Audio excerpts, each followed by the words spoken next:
오늘의 성경 이야기 시작합니다. 알미니안주의에 대하여. 알미니안주의는 구원이 처음부터 하나님의 계획된 예정으로 이루어지는 것이 아니라 하나님께서 먼저 은혜로 부르시고 역사하신다는 사실을 분명히 붙들면서도 그 은혜 앞에서 사람이 실제로 응답하거나 끝까지 거부할 수 있다는 책임의 자리를 함께 강조하는 구원 이해의 교리입니다. 이 교리는 네덜란드 개혁교회 안에서 야코부스 아르미니우스의 문제 제기에서 본격적으로 논의되기 시작했고, 이후 그를 따르던 사람들이 논의를 거치며 5가지 핵심 항목으로 요약되는 형태를 갖추게 되었습니다. 한국교회 안에서 알미니안주의는 역사적으로 웨슬리 전통을 강하게 이어받은 교단들에서 더 익숙하게 사용되어 왔습니다. 대표적으로 감리교 전통은 은혜가 먼저 사람에게 다가와 믿음으로 응답할 수 있게 한다는 강조를 강하게 붙들고 있습니다. 또한 한국의 성결교회도 웨슬리안 알미니안 신학의 영향을 받아 선행은총과 성화의 흐름을 중요한 기반으로 삼아 설명하는 경우가 많습니다. 다만 같은 교단 안에서도 표현의 강도와 설명 방식에는 차이가 있을 수 있다는 점은 분명히 해두겠습니다. 이제 알미니안주의가 무엇인지 그 핵심을 살펴보겠습니다. 알미니안주의도 5항목으로 요약되는 교리이며 각 주장의 교리를 간단히 정리하겠습니다. 첫째는 프리비니언트 그레이스이며 이는 선행은총을 의미합니다. 사람은 죄로 인해 스스로 하나님께 나아갈 수 없지만 하나님께서 먼저 은혜로 찾아오셔서 믿음으로 응답할 수 있는 길을 여신다는 주장입니다. 둘째는 컨디셔널 일렉션이며 이는 조건적 선택을 의미합니다. 하나님이 사람의 공로를 보고 택하신다는 뜻이 아니라 그리스도 안에서 믿음으로 응답하는 자를 구원하시기로 정하셨다는 흐름 안에서 선택을 이해하려는 주장입니다. 셋째는 유니버설 어토먼트이며 이는 보편 속죄를 의미합니다. 그리스도의 대속이 모든 사람을 향해 열려 있으며 누구든지 믿음으로 그 은혜에 참여할 수 있는 길이 열려 있다는 주장입니다. 넷째는 리저스티블 그레이스이며 이는 저항 가능 은혜를 의미합니다. 하나님이 은혜로 부르시고 역사하시지만 사람이 끝까지 거부하며 저항할 수 있다는 가능성을 함께 말함으로 인간 책임의 자리를 실제로 세우려는 주장입니다. 다섯째는 폴링 프롬 그레이스이며 이는 은혜로부터의 탈락을 의미합니다. 신자가 끝까지 믿음 안에 거해야 한다는 성경의 경고를 진지하게 받아들이는 흐름을 말합니다. 다만 참된 신자가 실제로 최종적인 구원에서 완전히 탈락할 수 있는가에 대해서는 알미니안 전통 안에서도 표현과 결론이 갈려왔으며 초기 알미니안의 정리에서는 이 문제를 교리적으로 단정하기보다 성경을 더 신중히 살피며 판단해야 할 쟁점으로 남겨두는 태도가 나타납니다. 이 5항목을 쉽게 이해하기 위해 베드로와 가룟 유다를 예로 들어보겠습니다.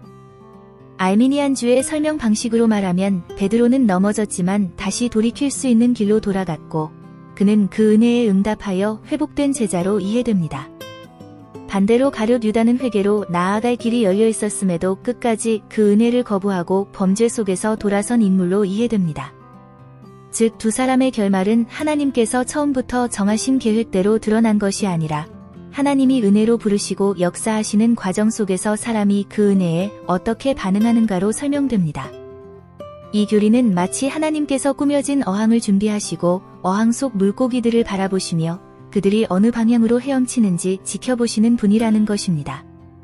그렇다면 성도들은 베드로에게는 예수님께서 달기 울기 전에 내가 나를 3번 부인할 것이라고 말씀하셨으나 가롯 유다에게는 만찬의 자리에서 이 자리에 나를 팔 자가 있다고 말씀하시며 그가 차라리 태어나지 않았더라면 좋았을 것이라고 말씀하신 장면을 떠올립니다.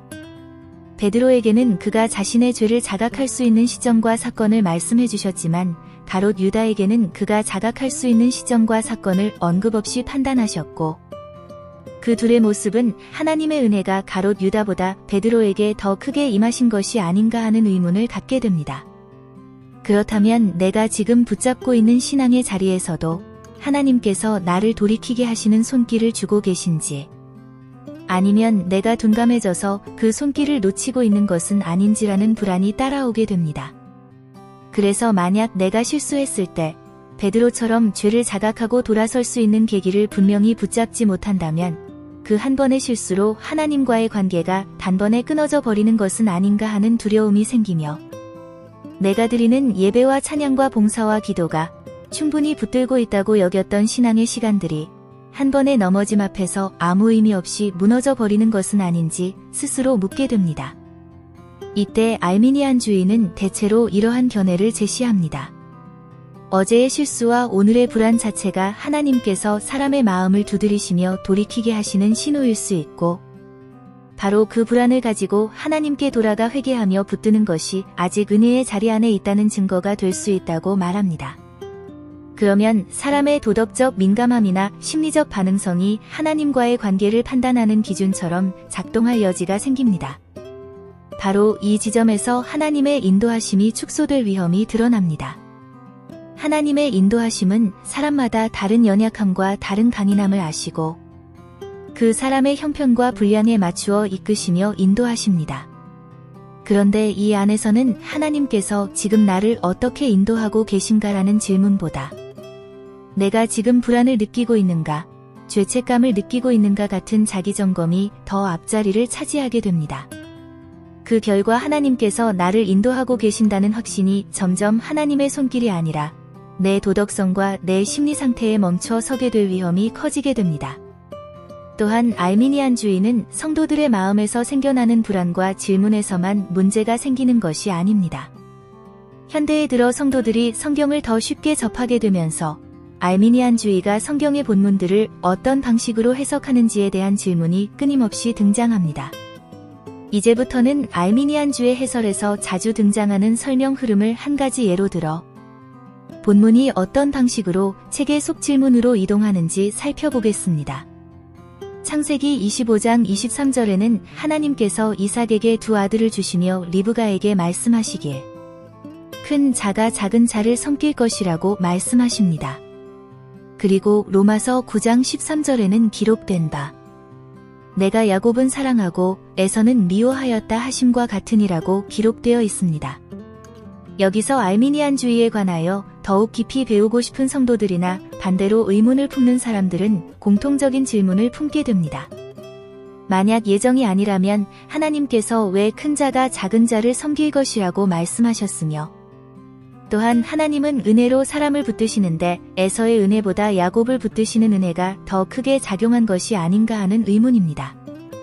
알미니안주의 전통에서 흔히 보이는 설명은 이 본문을 개인 구원의 명단 확정으로만 읽기보다 두 민족과 두 나라의 흐름 속에서 하나님이 언약의 역사를 이끌어 가시는 구조로 해석해야 한다고 말합니다. 그래서 큰 자가 작은 자를 섬긴다는 말씀도 민족적 흐름 속에서 주어진 말씀이며 로마서 9장도 역사적 논증의 자리에서 읽어야 한다고 설명합니다. 알미니안주의는 야곱과 에서의 선택을 말할 때 이것이 개인 구원의 확정이 아니라 민족의 역사 속 역할에 대한 말씀이라고 설명하며 하나님께서 에돔 족속을 잠시 내려놓으셨다는 식으로 이야기합니다. 하지만 야곱과 에서를 설명하기 위해 민족의 계획으로 잠시 하나의 민족을 내려놓았다는 해석은 그 잠시를 한 사람의 청년기나 중장년기처럼 한 사람의 생애 안에서 이해한다면 그 주장은 타당해집니다. 야곱과 에서를 설명하는 데까지는 가능하지만 이스라엘과 에돔을 설명하는 데에는 문제가 생깁니다. 그 잠시라는 말은 성경 역사 속에서 짧게는 수백 년, 길게는 수천 년의 시간이 흐르게 됩니다. 그 긴 시간 동안 하나님의 은혜가 민족의 계획을 위해 잠시 내려놓아졌다는 해석은 그 사이에 구원받지 못한 사람들을 향한 무책임한 해석으로 비춰지며 오히려 그 잠시의 기간은 예정하셨다는 말을 피할 수 없게 됩니다. 알미니안주의를 믿는다 할지라도 그 신앙이 하나님을 향한다면 구원을 받게 되는 일에는 영향이 없다고 생각합니다. 하지만 그 교리를 바탕으로 성도들을 인도할 때에는 몇 가지 문제들이 발생할 수 있는 지점을 이야기하겠습니다. 먼저 하나님의 인도하심이 사라질 위험이 커집니다. 하나님께서 한 사람을 세우기 위해 이끄시고 도우시며 용기와 지혜를 주어 사람을 실제로 붙드시는 분으로 드러나기보다 이미 주어진 은혜 안에서 선택을 판정하시는 재판장으로만 보일 위험이 커지게 됩니다. 또한 나의 연약함을 아시고 이끄시는 하나님보다 절대적 기준의 하나님이 더 크게 인식되고 그 결과로 감사보다 자기 검열을 통한 회개가 중요한 신앙으로 변할 위험이 커지게 됩니다.